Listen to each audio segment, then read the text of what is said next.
Welcome back to Pennsylvania Outdoor Life. We're pushing for you to get out and enjoy the great outdoors. We're also pushing for you to take photos if you're going out there and doing any turkey hunting or you have successfully harvested one, a deer, a trout.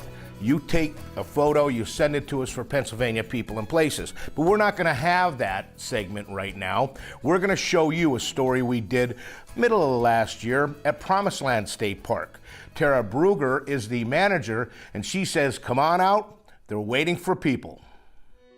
We're at Promised Land State Park right now. It's a fairly large park located in the Poconos. Promised Land State Park is about 3,000 acres in size. We are surrounded about another 16,000 acres of Delaware State Forest. We have two main lakes of the park, Promised Land Lake and then Lower Lake down below. The main draw of Promised Land State Park is probably our overnight facilities besides our lakes. We have a little over 400 overnight facilities here at Promised Land State Park, ranging from everything from camping to cottages to cabins and even a Whitaker Lodge.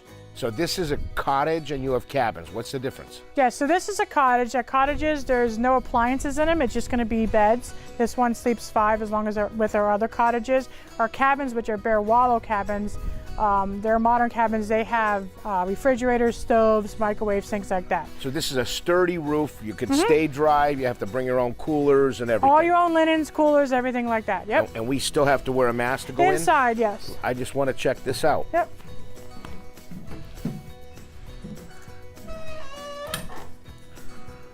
Oh, this is very nice. Yeah. Is that a heater? Yeah, it is. It does have electric heat and outlets and things like that for charging your phone, but as far as appliances, there's no appliance. How do you like that? This is Promised Land Lake, which a lot of people refer to as our upper lake. Here we have mostly warm season fishes, your bass, your panfish. It is electric motor only, so we don't allow any gas-powered boats on the lake. So we were here for an opening day of a trout season. Where was that? Opening season, trout season is going to be at the lower lake. They do stock that with trout in early spring and throughout the spring. So they do have some cold fisheries down there, but also you'll find your bass and your panfish in the lower lake as well. This is the tip of Pickerel Point. This is a beach that campers can use here on Pickerel Point and other day users. This is gorgeous. Yeah, it is. So again, you're saying the point and then the whole peninsula goes this way? Mm-hmm. And there's camping on both sides. There's everything from walk-in, non-electric to full hookup campsites here on Pickerel Point. Oh, well, and we picked a beautiful day to we do did. this. You got to imagine. It's very nice out. When you see this after the winter that we had, this is just gorgeous. Last year I came in April when everything was shut down. Us, like every other state park, had a very busy season. I think it was good that people realized when we couldn't do anything else, they could come out and enjoy their parks. Our campgrounds were busier than ever, and it was nice to see people come out. We couldn't do everything parks offered. There was some limiting programming. We couldn't do a lot of indoor stuff, but we did do some outdoor programming last year. This year we're hoping to increase that and do more outdoor programming type activities. So this is going to air on Memorial Day, traditionally one of your busiest weekends. But like you said, last year, every weekend was busy. Every weekend felt like a Memorial Day weekend last year. I think the campground was booked every weekend the entire summer. Normally, state parks, we don't fill up that often. But like again, it was nice to see so many people come out and get back to what, get back to nature and get back to enjoying those things. So it was nice to see, but it was definitely busy. This is the CCC Pavilion. It is available for reservations on the reservation system. Now, when you say CCC, you mean? Civilian Conservation Corps. They're the ones who were here in the 1930s and helped develop the park from the beginning. Yeah, it's gorgeous, and it still stands. Think Still of the stands. wood and the lumber Yep. that's in that. That's awesome. Yep. So what do we have here? This is the park museum. It's called the Maskey Museum.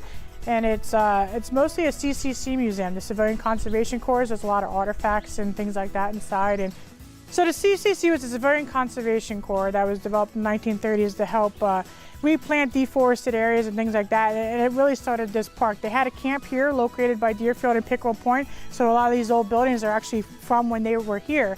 Planting trees, developing trails, things like that. It was like to help us through the Great Depression, put people to work. Yep. And we benefited by this state park. Yes, yep. Wow, this is a pretty cool room. What is this? Just a little nature center? Yeah, this is a little nature center. Has some displays in it, some educational displays that kids can come in and see things and touch things. I mean, we're getting new fisher reports and otter reports. I mean, right now, if you come in here, you could see animals that are just now being seen more and more in the woods. Yeah, definitely. We got a whole wall of different birds, some some pull-out drawers with different artifacts in it. So yeah, definitely neat. I think as vaccinations increases and things like that, I know we've already gotten guidance that we're going to start allowing to do more programs. This summer, we're actually looking forward to open up the Masking Museum. Last year it was closed. We're going to run a lot more camps, some kayaking programs. So we are going to do a lot more programs here at the park, as well as some of our old virtual programs as well. We're not completely opened up, but we are seeing more of a trend that way to be opening up. You do have overnight stay here. If somebody wants to get involved with that, what's the best way to book one of these? You can either go on our website and there'll be a link, or you can just go right on the visitpaparks.com or call the reservation system to look for campsites. Now we have 124 state parks in the system. They're almost in every county, and I've got to tell you, the natural beauty in Pennsylvania is worth visiting. We've also got the Delaware National Recreation Area. Get out and start enjoying, if it's not this weekend, over the summer. We're going to take a short break and we'll be right back.